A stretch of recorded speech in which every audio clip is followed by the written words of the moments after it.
breathed some water, and so now I'm going to choke a little bit. Give me a second, sorry. Welcome to the love and light that is Unity of Lawrence. Welcome those who are watching from a distance. In Unity, we begin everything with prayer. Let's take a centering breath and open to the divine in all of us and listen to this prayer.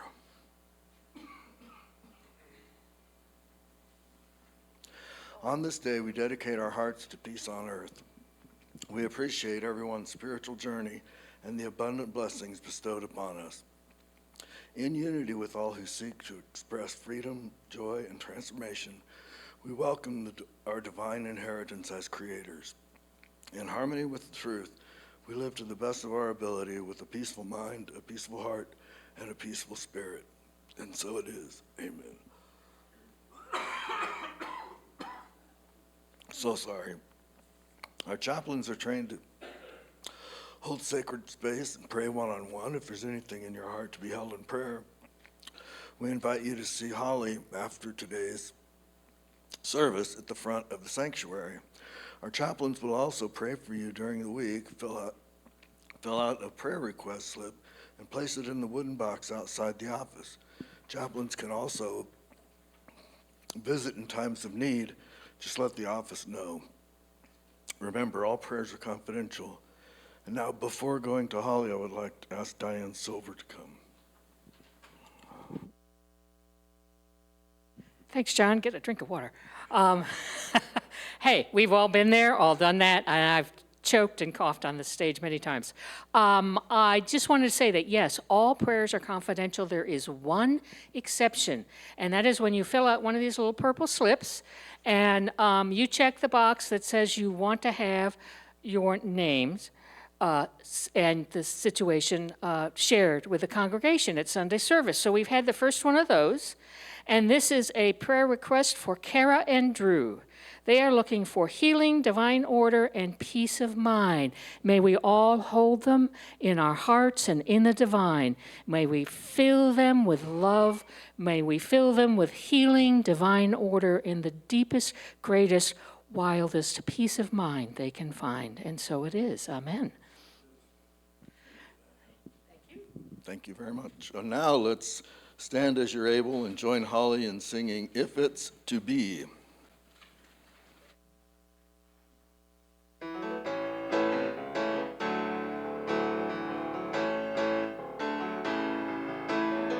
If it's to be, if it's to be, if it's to be, it's up to me. Let's sing that again. If it's to be, if it's to be, if it's to be, it's up to me. If I seek the truth, let me speak the truth. And if I'm lost in doubt, let me believe.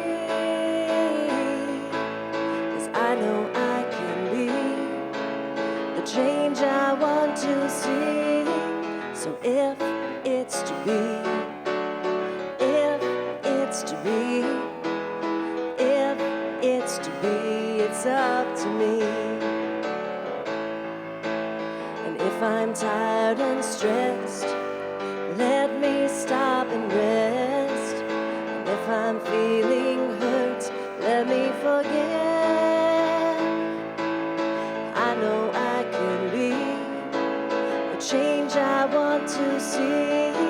So if it's to be, if it's to be, if it's to be, it's up to me. Now let's take a moment to greet our neighbors and say hello.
guys on Zoom and Facebook.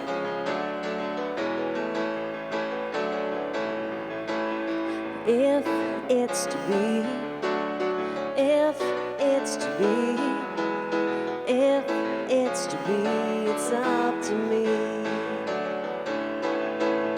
If it's to be, if it's to be, if it's to be, it's up to me.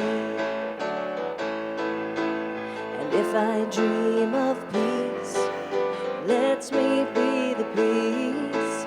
And when I start from love, I am loved. And I know I can be the change I want to see. And if it's to be, if it's to be, if it's to be, it's up to me. It's up to me. It's up to me. If it's to be, if it's to be, if it's to be, it's up to me. It's up to me. It's up to me.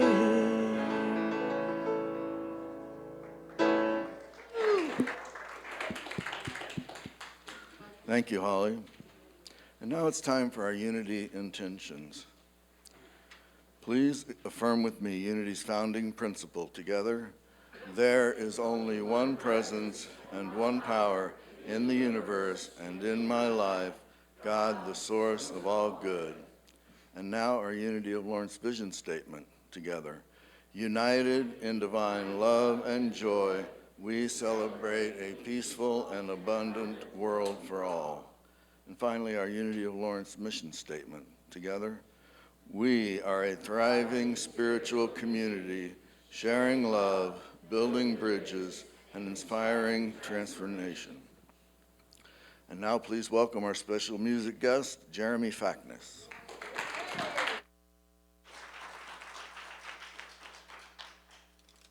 Thank you. This is my third time performing here, making a joyful noise up here.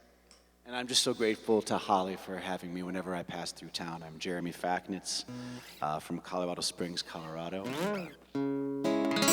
It's an honor to be here. I love this community. This song is about living in the present moment. It's called 23.6 million minutes, and that's how old I am. There's a website. You can look it up if you're interested.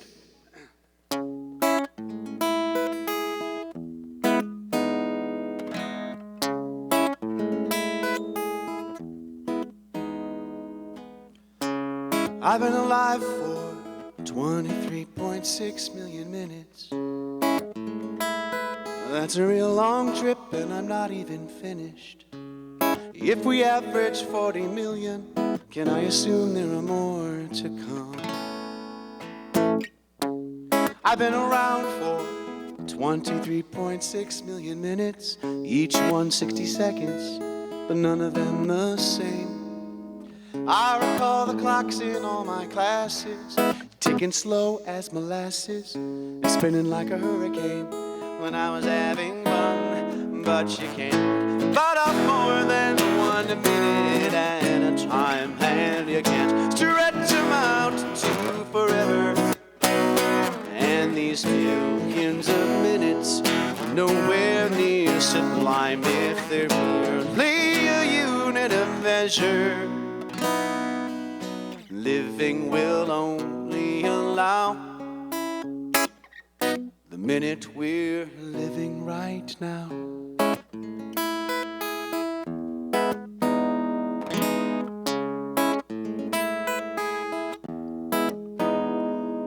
Ooh, yes, I've been alive for 23.6 million minutes. I got a brand new watch for my 45th Christmas, so I can keep an eye on how they're passing and maybe catch them before they fly away. But you can't hold a minute, 'cause you can't hold on to time, and you can't stretch them out to forever. And these millions of minutes are nowhere near sublime if they're merely a unit of measure. Living will only allow the minute we're living right now is all we need. It's the only thing that's guaranteed.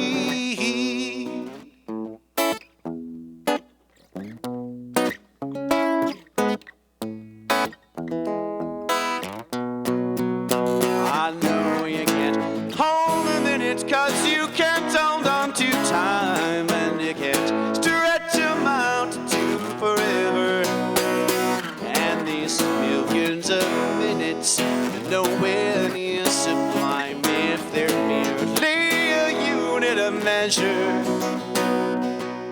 Living will only allow the minute we're living right now.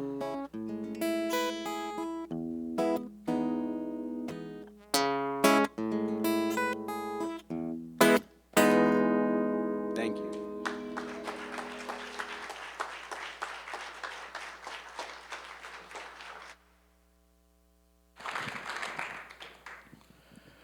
Jay Pryor is an author, speaker, executive coach, and a lay member of this congregation, and we always love having him.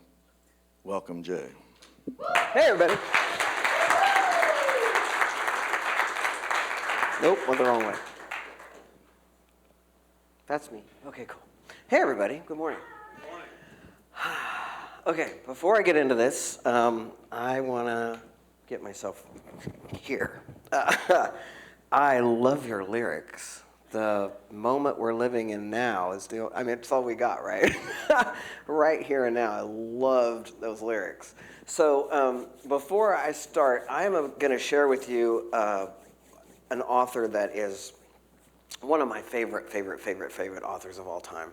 Her name is Florence Scovel Shinn, and Florence is part of my crew. A part of my community of dead people that I converse with and hang out with on the reg. So before I get started, I'm going to call in my crew. I'm going to invite you to do the same. You know that I like to do this, so you're welcome to do this with me, or you can just sit here and watch me do it. I don't care.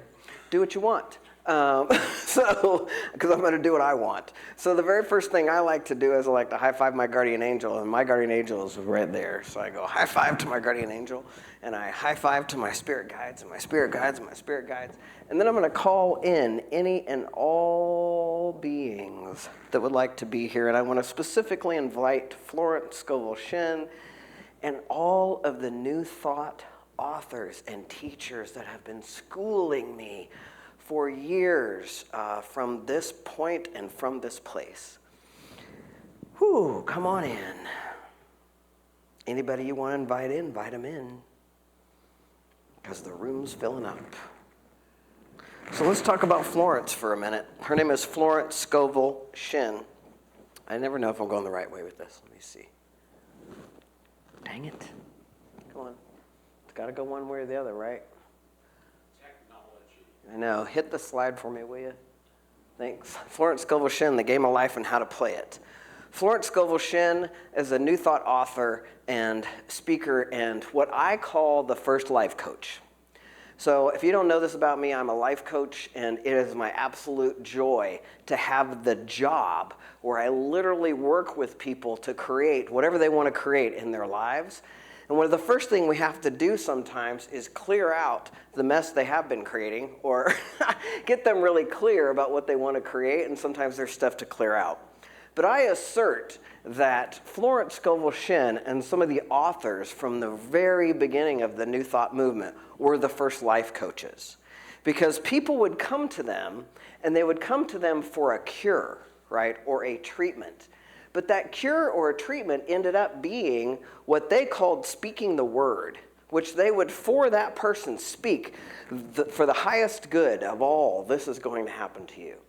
And so, for example, one of the examples Florence gives in her book is that a woman came to her that she was in love with this man. His name was A.B. And this woman came to Florence and she said, Florence, I want to marry this man. I really want to be married to this man. And Florence, being all-knowing, right, says, well, I am not going to speak the word that you marry this man. But what I am going to do is I will speak the word that for your highest and best good, the right and perfect partner will be coming available to you very soon. Well, within a couple of weeks, she got a phone call from this woman. This woman is telling her, A.B. has turned out to be kind of a dud. I don't really like him that much, right? And then a couple of weeks later, the woman comes back, or a couple months later, the woman comes back and says, I've met this other fella. And he thinks I'm the cat's meow. And he has been speaking all these things. So obviously, Florence says, well, A.B. wasn't the right and perfect guy, right? The right and perfect guy was the one that got called up when we called in the right and perfect person. And so Florence would do these things where she would speak the word.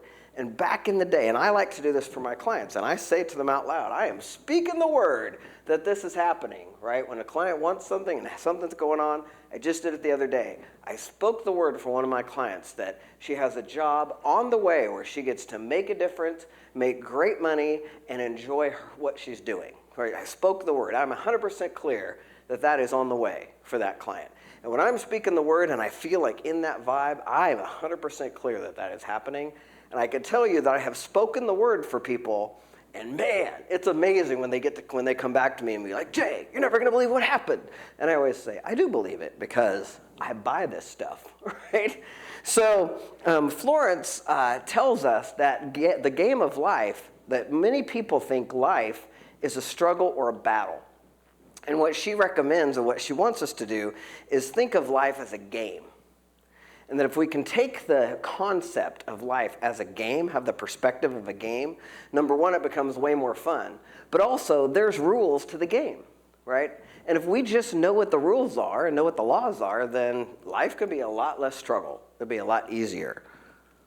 One of the things that, give me a slide. Slide. Okay. So one of the things that Florence talks about is that, and we know this in New Thought. I'm just going to put this down and hopefully we'll move through the slides. So one of the things that she talks about is that we always practice in New Thought is that thoughts held in mind come after their time, right?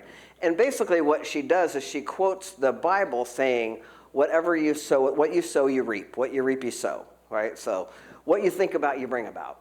But she makes very specific to say, if you don't want to be lied to, stop lying. You don't want to be cheated on, stop cheating. You want to, like whatever you reap, you sow. And we're so unconscious sometimes that we won't even get, right, for ourselves as humans, that this thing is happening to us. I've been in a situation where somebody's been lying to me, and I'm like, wait a minute, am I lying? What am I lying about? And I got to look sometimes to go, wait a minute, this is coming up in my life, must be happening over here. So one of the things that she encourages us to do is to be so diligent about our mind, so diligent about the things that we imagine, because the things that we hold in our mind create after their kind. And so if we imagine things that then manifest into our future, it's not just the good things, but also the horrible images that you spitter around with. You got to really be conscious of what you're doing because you are creating a reality that you're living into. And you could be, we do this, right? People call it worry. And Florence says the biggest sins that you can commit are worry and fear. Worry and fear. Because sin in the world of New Thought is missing the mark.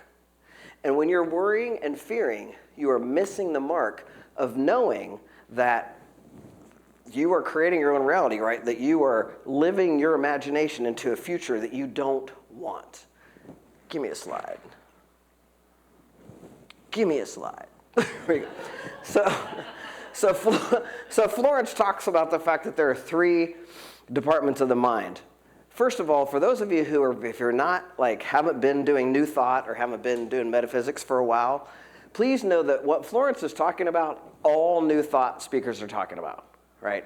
Everybody who studies New Thought or metaphysics is saying the same things that Florence is saying. She's just really this is how it is. And I love that about her. So there's three departments of the mind. The first is the subconscious. Slide. And the subconscious is essentially the power that we have within us. And remember, this is 1925. So they didn't have quantum theory and quantum physics to understand, which is I'm always blown away that in 1925, this is where they're coming from. But they understand that the subconscious, right, is this power within. She calls it steam or electricity, which I love that, right? Steam, it's this power that they have in 1925. Right? Electricity, it's this power that can be unwielding unless we harness it, right? Today, I would like to think of it as AI or your algorithm, right? If you do not manage your algorithm, how many of you know that all you got to do is talk about shoes that you want to buy, and the next thing you know, you will see them on your Facebook feed? Do you know this? Yeah. Right. So you have to manage your algorithm, right? If I don't manage my algorithm, the next thing I know, I've got all this stuff in my algorithm that I don't want. So I have to be conscious of managing my algorithm. But the subconscious is just, it gets completely influenced. It's just a force, right? Your subconscious is a force. And it takes in, right? You have to manage it because it's just this force, the algorithm. I want you to think of your subconscious as your algorithm. Your AI algorithm you need to manage. Slide. Your conscious mind is your mortal mind. It's your mortal or carnal mind that sees life as it appears to be. So I want to be clear to talk about how it appears to be, because this is where we can get into a little bit of spiritual bypass, right? If someone is having an incredibly difficult time, right, the last thing I'm going to go say to them is, that's all an illusion. And if you would just get your mind right, right, you would be doing just fine. But I tell you what, the conscious mind sees life as it appears. But we want to really lean on that appears, because those of us who are metaphysicians know that this appearing world is just through my own vision. So something could happen right here in the middle of the room, and all 50 of us could see something different.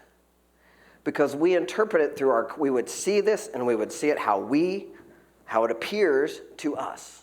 Each one of us. But the conscious mind is just that. It's like, this is what's going on. So if the conscious mind were to look around our world right now, what would the conscious mind come up with? Depending on where it looked, it would come up with, we are in a really bad place, right? If your conscious mind looked at the level of destruction that we have, the many wars that we have going on right now, people hungry in our own country, like the divisiveness that's happening right now. If your conscious mind is focusing on that, that's the truth, right? That's what it sees, that's what's happening. If your conscious mind is focusing on the flowers and how pretty they are right now, and all the different colors of spring, and every different color of green that you could possibly imagine is happening out there, if that's where your conscious mind is, that's where you are. So again, we have to really manage, right, what our conscious mind is looking at, but we note that the conscious mind just takes in like whatever it sees. Like it just, that's what I see, that's what it is, right? Slide. Then we have the superconscious. The superconscious mind is the God mind, right? This holds within us the perfect picture of each one of us' own, what she would call destiny, or whatever it is that is your perfect pattern of life is already within us as divine mind. And divine mind is there all the time, and our subconscious and our conscious mind can block it, right? We can't always be conscious of that. We can get blocked by the other two. Does that make sense? Are you with me? Slide.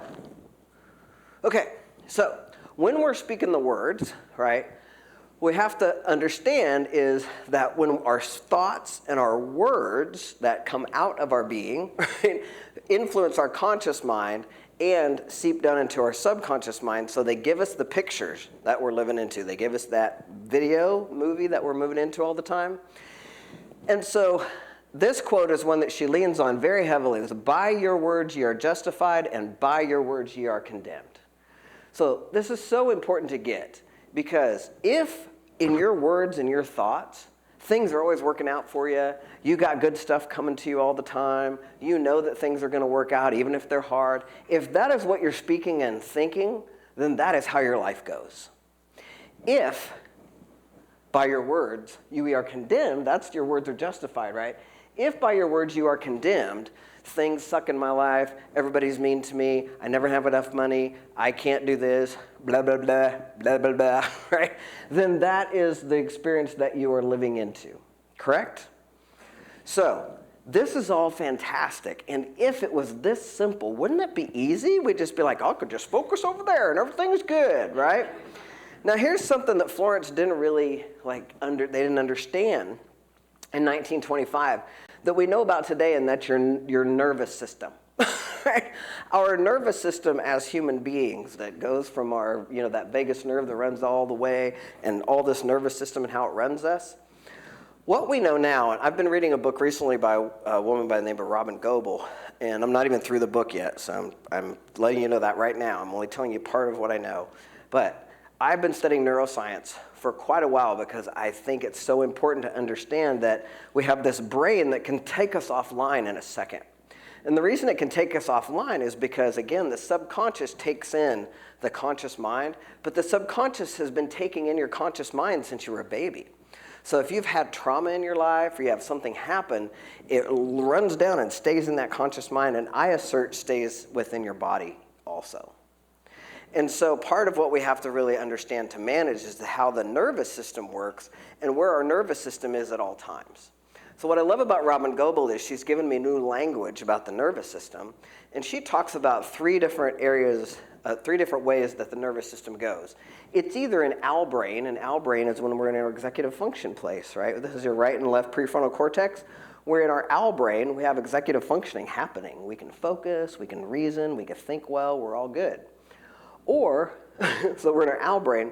The other two places our brain can go is what she would call possum brain and or watchdog brain. So what she asserts is that, and I love this, that all people are either in connection mode or protection mode. Connection mode or protection mode. And one of the things she says that I love is that connection mode has one switch. You switch on, if you're in connection mode, your switch is on and you're in love, you're in connection, you're in that place. I have walked into this place in connection mode, and you guys are like a magnet to me. People are like, Jay, blah, blah, blah. I've also walked into this place in protection mode. And for me, my protection mode is watchdog brain. I very rarely go to possum brain, possum brain would be disassociating, going numb, all these things, right? I'm more fight.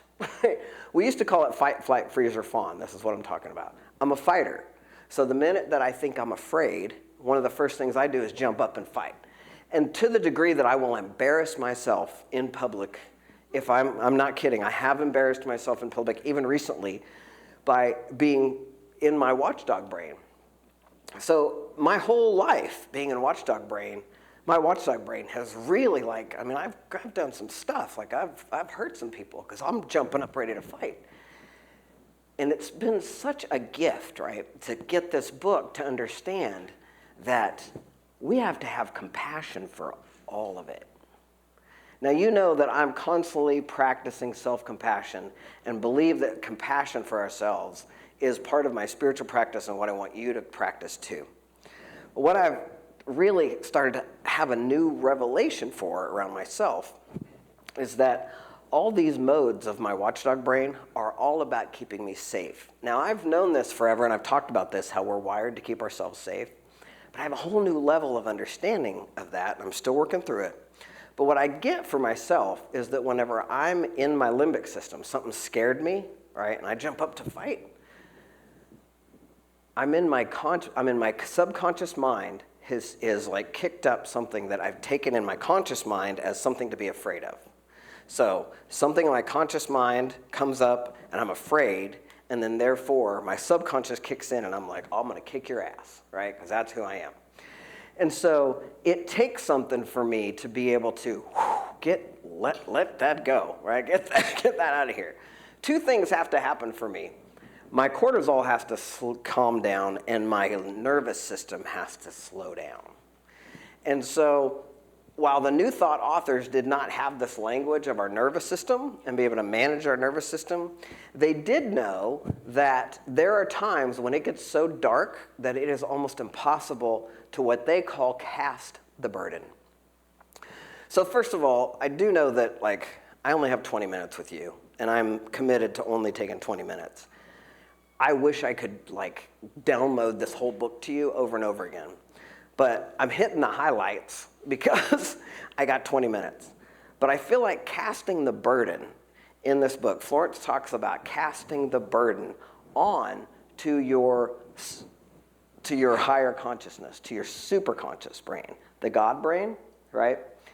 And that she asserts that being able to cast the burden onto the Christ-like brain, that Christ-like brain slide is the fourth dimensional brain, right? It's like the part of us, we are three-dimensional beings, and she asserts there's this fourth dimension. The fourth dimension, oh crap, sorry about that. I'll talk about that in a second. The Christ within is your fourth dimensional self. So she talks about Jesus as being divine in principle and divine in person, but that Jesus represents this fourth dimension that we can get into. And that, you all know what that feels like when you're in that dimension you're in the flow is what we would call it, right? Where you're just like, nothing can hurt me, I'm getting green lights all the way, right? It's just like, I'm in the flow, I'm in that fourth dimension. And we want to be able to cast the burden of whatever's going on with us to that fourth dimension. And sometimes that is not easy. Right? Sometimes we're like all up in it and we don't know what to do with ourselves. So one of the ways that we click, I hope, slide. There we go. One of the ways that we cast the burden here in unity is, she could say you're supposed to, you say, I cast the burden of my job onto my Christ within, and I go free, happy, harmonious, right? And we just cast the burden. And wouldn't that be awesome if that's all we have to do is say the words, I cast the burden. And sometimes it works. Sometimes if you're really into it and you really know how to cast the burden, you can do it. And I can sometimes have to set my watch and cast the burden every hour because my brain will go back, right? But we have this tool in unity that I find is one of the most powerful tools that exists here, and that is silent unity. Slide. So for me, when I can't cast the burden, right, when I'm so caught up in my nervous system that I can't find the words. And we have to be able to find words that we believe. You know how whenever you're feeling like crap and somebody comes up to you and says, things are always working out for you, right? People want to punch me because I'll say that sometimes, right? You want to punch them in the throat. You're like, fuck off, right? Things aren't always fucking working out for me. God, shut up, right? So, it just feels like invalidating, right? And I could be guilty of that because I'm like, ooh, let's make sure we pay attention to our words. I could be guilty of that spiritual bypass. But what I know sometimes it's so intense that I can't do it myself. And I certainly can't do it just cast the burden. So we call silent unity. I call silent unity. If you're not familiar with silent unity, we have had somebody up at Unity Village praying unceasingly since 1898. Praying unceasingly, isn't that amazing? And so you can call 1-800-NOW-PRAY. Is that right? Yes. 1-800-NOW-PRAY. You'll get somebody on the phone. You'll tell them what's going on with you, and trust me, I have picked up the phone and I'll be like, right? They can't even hear what I'm, right? And because I can't find the words, and they will dial in a prayer for you that is an affirmative prayer. And what they're doing is they're speaking the word for you, right? This is what I'm talking about when Florence is speaking the word for people. They will speak the word that you cannot find for yourself. And they will hold that and they will give you, when they give me anyway, when I call and I'm like, right, they give me words that then I go, oh. And now I have words, right? Now I can say something about this that actually feels good. feels like it's what I want, feels like I'm moving in the right direction rather than, oh my God, what am I going to do? I'm so freaked out, right? So one of the most powerful pieces of this book, I think, is the world around and casting the burden. Now, what I missed, the slide about intuition, I want to go back to because I missed this and I want to make sure to say it. That superconscious that holds this pattern of your divine guidance, of your what she would call your destiny. She says every person has their right and perfect path, and that the superconscious, the God mind, holds that within us. She asserts, and this is those of you who know that I study Suzanne Geisman and that I like to talk to dead people, she asserts that when we are ready all the time, and it doesn't matter if you're gnashing your teeth or whatever, when it's time, when you're ready, you will have an intuition. You will have a hunch. You'll have a nudge. And the slide that I missed up there is intuition, meaning tuition within, like knowledge from within. And that you'll have a hunch or a tug and never, ever, ever not follow a hunch, right? She says that if you get a nudge and you don't follow it, then you're moving backwards, right? But if you get a hunch, even if it sounds silly. So she tells a story about how she got this hunch one time to walk into a store. She was like, there's nothing I want in this store. I don't know why I'm going to this store, but I have a hunch to go into the store. So I go into the store, she goes into the store, and on her way out of the store, she sees somebody she hasn't seen in a long time. You all have this happen to you all the time, right? You know this. You got a hunch, you got a nudge to like go to this thing or go do this thing, or I feel like I should go home right now, or whatever it is, right? And if you follow those are going to be guidance and steps. And those hunches, those guidances will give you visions to then ponder on, to then move toward. And I love that. And she says, don't visualize, don't sit and visualize, but don't ever miss that intuition, that hunch that's guiding you toward that path. Look at you. Got my intuition's light up there. Okay, now let's move forward back to where we were. Okay, there we go. So the object of the game, right, is that all power is given human. And she says man. When you read this book, you got to really get that it was written in 1925 because everything is man this and man that and man this and man that. So I changed the words to human. So all power is given humans through right thinking, right? Because there's wrong thinking, which is that you're bad and you're wrong and you're all that stuff, right? That's wrong thinking. It's error thinking. We know that unity is like, we're all about, Charles Fillmore says that's an error. If you're thinking something that is, you're bad, wrong, or anything like that, that's error thinking. So all power is given humans through right thinking to bring their heaven, right? The heaven that is designed for you, right? Upon this earth, and it is the goal. That's the goal of the game of life, right? Our goal to come here is to manifest whatever our heaven is supposed to be. And through right thinking, we manifest that. Slide. The rules of the game are fearless faith, non-resistance, and love. So fearless faith is that knowing that even if I'm down right now, I know there's going to come a day. I know there's going to come a moment when I can get released from this thing and cast the burden and follow my intuition towards a higher purpose, towards a knowing that I am well and loved and whole. That is fearless faith. When I'm operating out of fear, that's when my limbic system is in charge, right? My limbics, my whole nervous system, when I'm operating out of fear, my nervous system is in charge. So I'm going to operate out of fearless faith, and no matter what, I'm going to find the right answer. Non-resistance, I gosh, I could talk about this all day. But when we are coming at things from a resisting place, we've talked about this 100 times, what we resist persists, right? So if we're pushing against something, it is going to come at us stronger. So we want to not resist. We want to make sure that we're able to let go of all resistance as the game. And if you feel resistance, you can feel it in your body. If you're tuning into your body enough, you can feel about any subject that you talk about. If it starts to have your voice get tight, or you start to get pissed, or you start to get go into a possum-like mode, whatever it is, if your brain starts to go to possum or watchdog, when you bring up a subject, you're resisting. Like, just be clear, that is resistance. So we want to get to a place where whatever comes up, we're able to just stay in our nervous system well, stay in love. Love is the power of all of it. And when we can stay in love, when we're creating love, it also gives us access to our full self-expression. So the whole idea of the game of life is to be able to express ourselves fully to create what they would call our heaven right here on earth.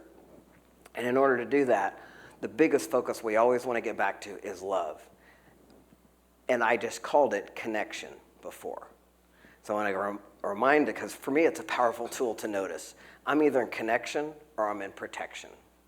And if I'm in connection mode, then I'm all about loving you no matter where you are. I mean, it's easy for me. I'm in connection mode, you can show up however you are, and I'm good. But if I'm in protection mode, something you might say might send me off down the heezy, right? So I have to really be conscious for myself to heal whatever's in the subconscious that keeps me in protection mode, to get that out, heal it, to give it over, cast the burden to my higher conscious, and stay in connection mode and or love mode, because that is always going to guide me to this heaven on earth that is mine by divine right, and by yours by divine right. I think that's all I got today. Thanks for being here.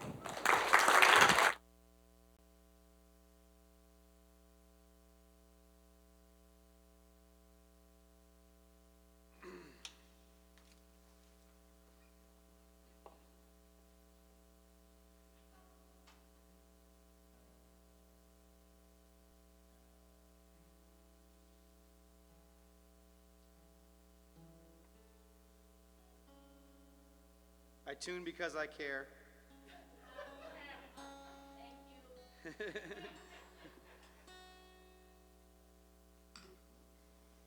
Wonderful, Jay. Thank you.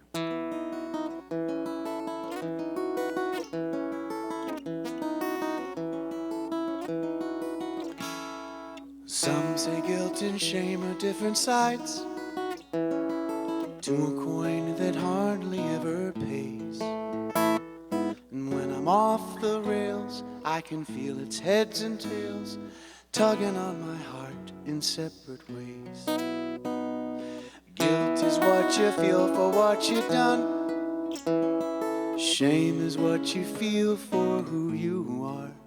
It's a permanent tattoo on the miracle of you, a self-inflicted lifelong battle scar. Shame on you, shame on me, forever laying shame on you and me. When we're who we're here to be, living unapologetically. Shame won't have a hold on you and me.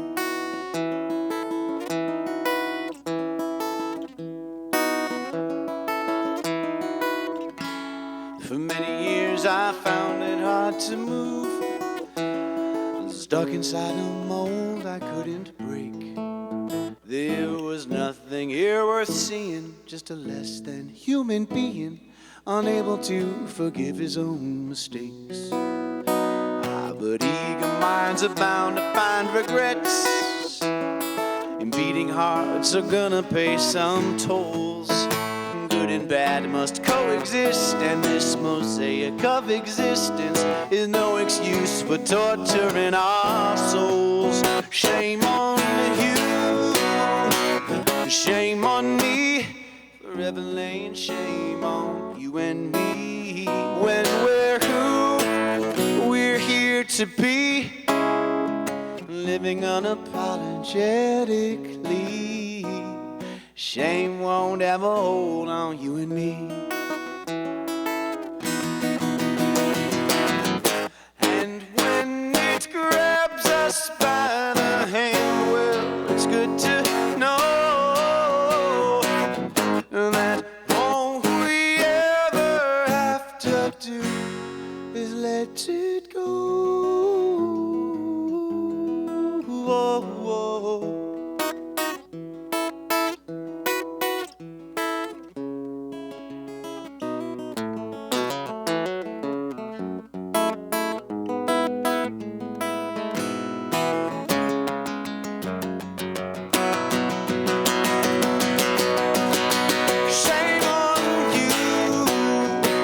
Shame on me, forever laying shame on you and me. When we're who we're here to be, living unapologetically. Shame won't have a hold on you and me. No, shame won't have a hold on you and me. No more shame. Can you sing that with me? No more shame. No more shame. One more. No more shame. Thank you so much.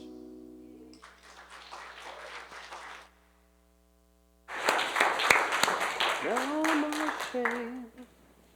No more shame. Let's get comfortable wherever you are. If you feel like closing your eyes, you can. That'd be nice. We're going to go within to that super conscious. Some of you have been carrying some burdens that need to be cast. As you take a breath, get in your body. Those of you who are practice meditators, just go ahead and drop on in.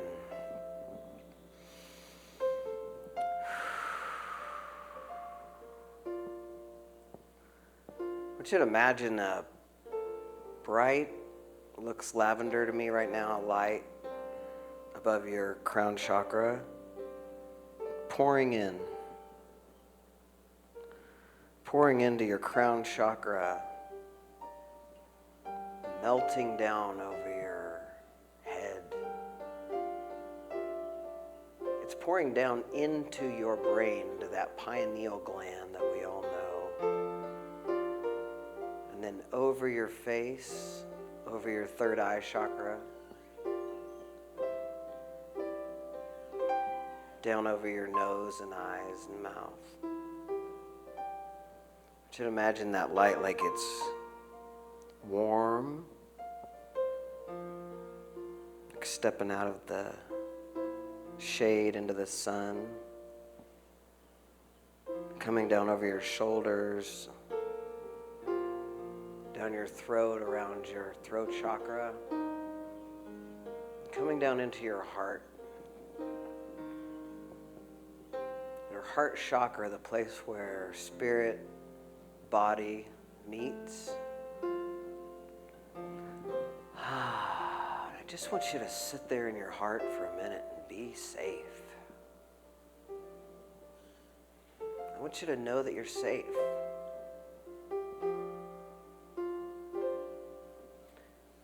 And even if it's small, for some of you it's big, but even if it's small,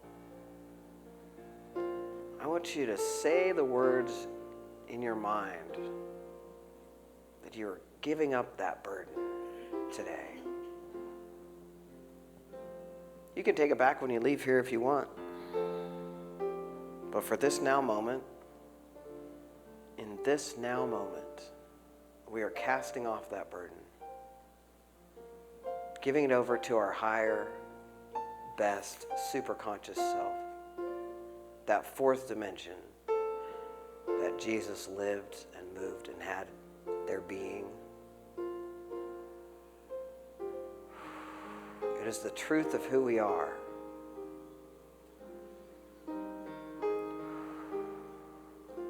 And as you're sitting there and casting off that burden, I want you to get present to all the help.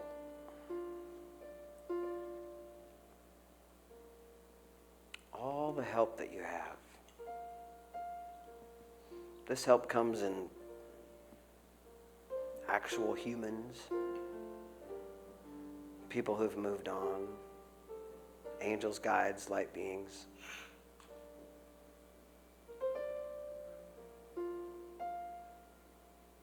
But there is a knowing that you're not alone. And if you need anything or need any help, casting this burden, finding direction, this is the place to come.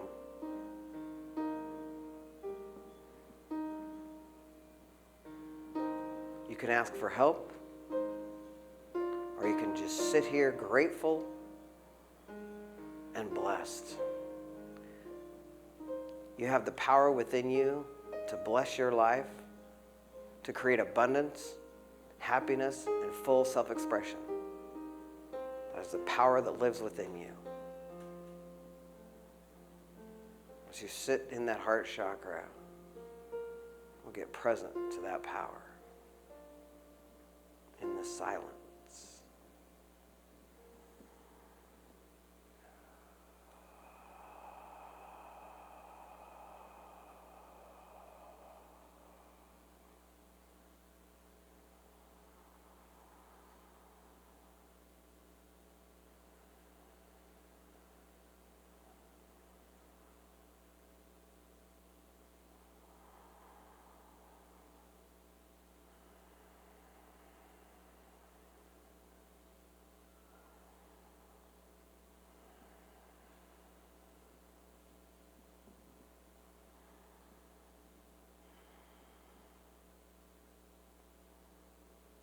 Before we leave, I'm going to say thank you.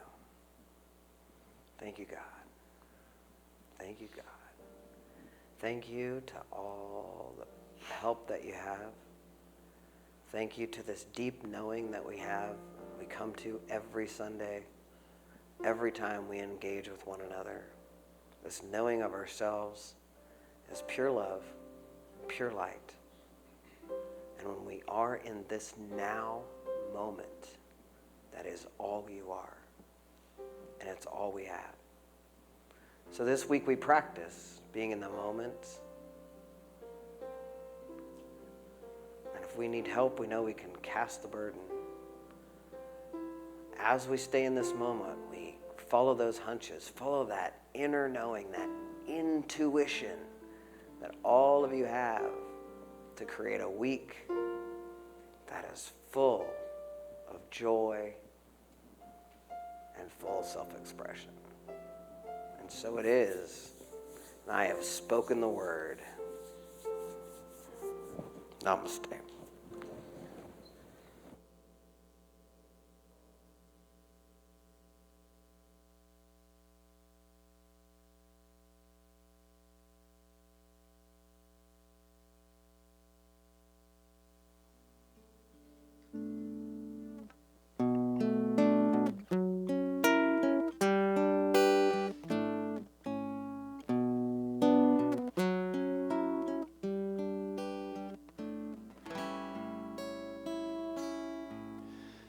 The kindergarten play is where a toddler comes of age. And so you told your dad that you'd be taking center stage.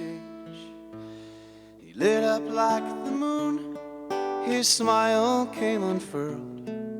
He said, of course I'll be there, wouldn't miss it for the world. You believed his pledge was ironclad and couldn't bust.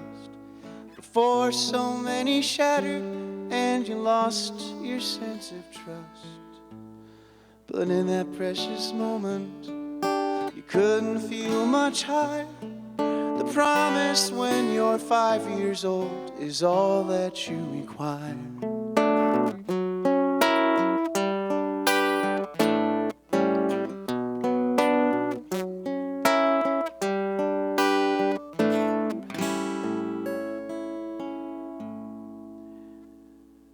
Flowers on the trellis, and tears in mother's eyes.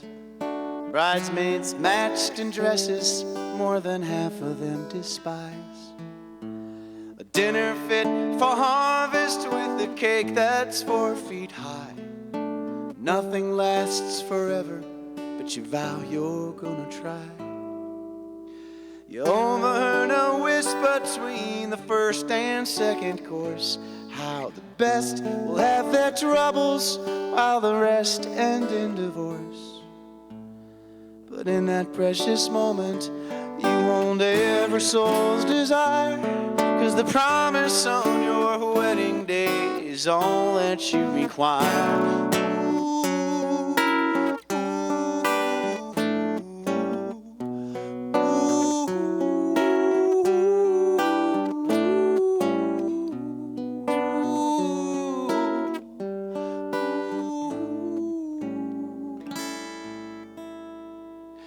There's magic to the dawn right before the sun comes up, like spirit dancing wild just above your coffee cup.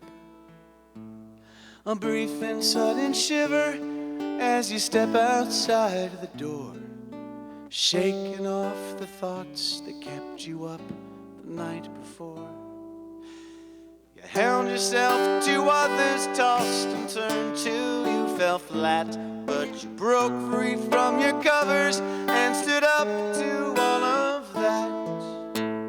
Oh, a tired, broken heart still holds your feet up to the fire, 'cause the promise of another day is all that you require. Ooh, ooh, the promise of another day is all that you require.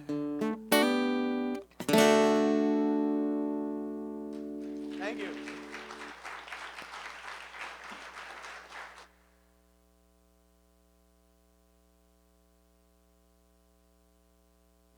Thank you, Jeremy. As our ushers come forward for our time of thanks, I invite you to join me as we hold our gifts to this community in our hands and love in our hearts. Let's affirm together. Divine love through me blesses and multiplies all that we have, all that I give, and all that I receive. As the love offering is being collected, let's join Holly in singing, "In Beauty May I Walk."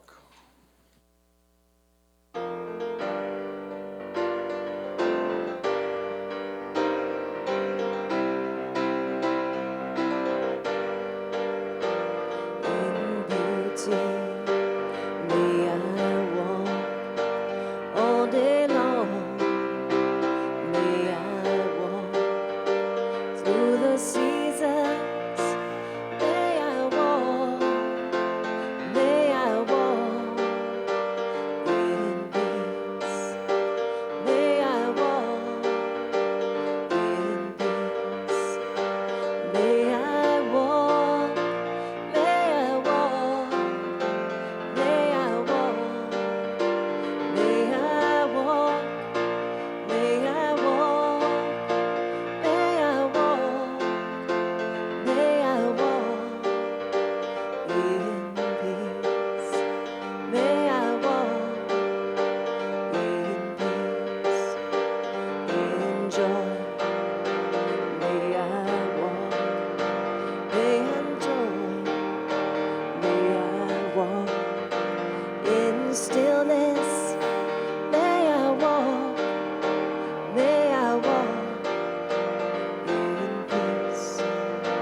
May I walk in peace, in loving kindness? May I walk? May I walk in peace? May I walk in peace? As our ushers come forward,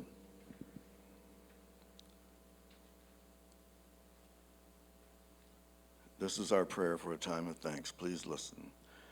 We are grateful and we bless the flow of good that supports our unity community. We bless the givers who give their time, talent, and treasure.